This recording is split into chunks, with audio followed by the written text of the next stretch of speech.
Épître de Paul à Tite, chapitre 1.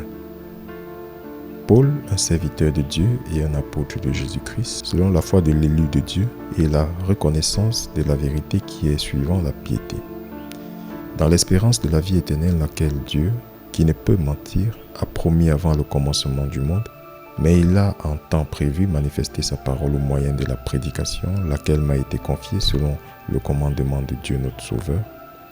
À Tite, mon propre fils, suivant la commune foi, grâce, miséricorde et paix de la part de Dieu le Père et du Seigneur Jésus-Christ notre Sauveur.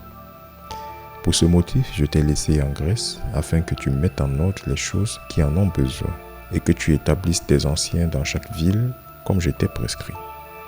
Si quelqu'un est irréprochable, le mari d'une seule femme, ayant des enfants fidèles, n'étant pas accusé d'être émeutier ou insoumis, car un évêque doit être irréprochable, comme l'intendant de Dieu, pas obstiné, pas prompt à la colère, pas adonné au vin, non querelleur, pas adonné aux gains sordides, mais un amoureux de l'hospitalité, un amoureux des hommes bons, sobre, juste, saint, modéré, tenant ferme la fidèle parole comme elle lui a été enseignée, afin qu'il puisse être capable par la saine doctrine aussi bien d'exhorter que de convaincre les contradicteurs.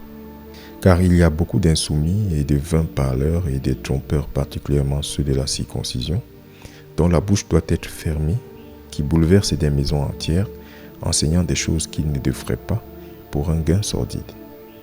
L'un d'entre eux, c'est-à-dire un de leurs prophètes, a dit « Les Crétois sont toujours menteurs, des bêtes mauvaises, des ventres paresseux. » Ce témoignage est vrai, c'est pourquoi reprends-les sévèrement, afin qu'ils puissent être solides dans la foi.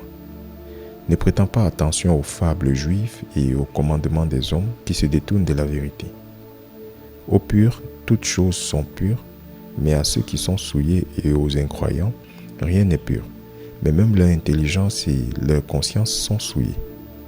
Ils professent qu'ils connaissent Dieu, mais par leurs œuvres, ils le renient, étant abominables et désobéissants et à l'égard de toute bonne œuvre, réprouvés.